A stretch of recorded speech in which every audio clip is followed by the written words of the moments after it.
Salut internaute, aujourd'hui je suis à Kinpun et c'est la fameuse ville du Rocher d'Or.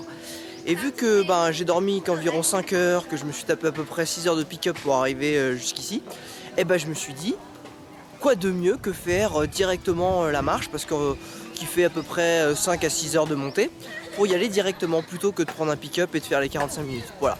Donc je vais me lancer là-dedans, on va voir ce que ça donne. En plus je commence à 11 heures là où ça commence à bien cogner. Je suis tout seul.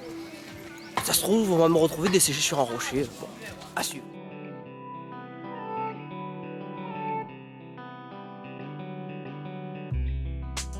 Bon, vous voyez, c'est là-bas que je me dirige. Il y a une petite trotte là, ça a l'air un petit peu loin d'ici. Et ce qui m'inquiète, c'est qu'en fait, je vois que des gens descendre. Voilà, ils me regardent tous. Descendre de la montagne, mais personne n'y monte. Donc, bon, je suis peut-être un peu con, peut-être pris du mauvais sens. Bon, ça va, c'est assez rassurant. Je croise pas mal de petites échoppes parce que vu que c'est le chemin des pèlerins, il y a pas mal de petites échoppes pour se reposer, pour acheter de l'eau. Côté négatif, c'est que il y a pas mal de détritus, de petits papiers plastiques partout par terre, parce que vu que c'est un chemin fréquenté par les moines et autres pèlerins bouddhistes, c'est vrai que c'est un peu dommage.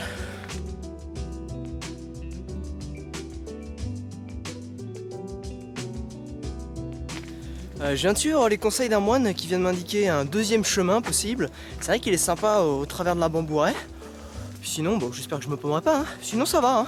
Ça se fait bien. En fait, au bout d'une petite demi-heure, on commence à être un petit peu en jambes. On est chaud, quoi. Puis, c'est parti pour les 3h30 restantes. Hein, c'est tout. Bon, je peux pas cacher ma déception par rapport à la rando.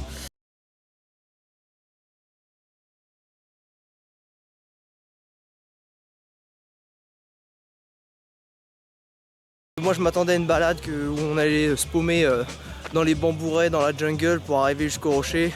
Or c'est pas le cas quoi, c'est tous les 300 mètres il y a une petite cabane. Donc ça dénature un petit peu le côté exotique de la rando.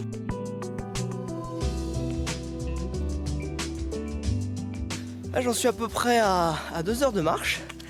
Et je viens de m'apercevoir d'un truc, c'est que le rocher d'or, le Golden Rock, au lieu de se rapprocher pour la balade, il vient de s'éloigner. Donc en gros les mecs, au lieu de nous faire traverser la rue, ils viennent de me faire le tour du pâté de maison là. Donc encore quelques temps de patience avant d'arriver.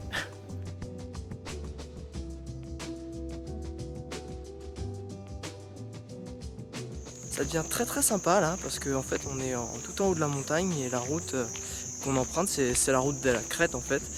Et j'espère qu'on devra arriver jusqu'à Golden Rock sans avoir à redescendre. Parce que là je suis bien là, comme ça à marcher sur le plat tout droit, c'est nickel.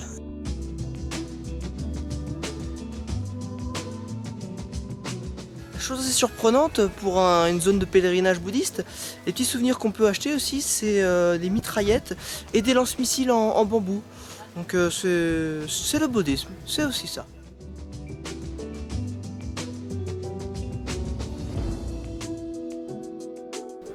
Ah, le voilà enfin, de près, après 3h30 de marche. Ouais, 3h30, hein, quand même. Attention, hein, je marche vite, hein, finalement, je croyais pas, mais bonne gambette. Non, franchement, pas mal. Belle vue, c'est joli, c'est gentil, joli Golden Nuggets.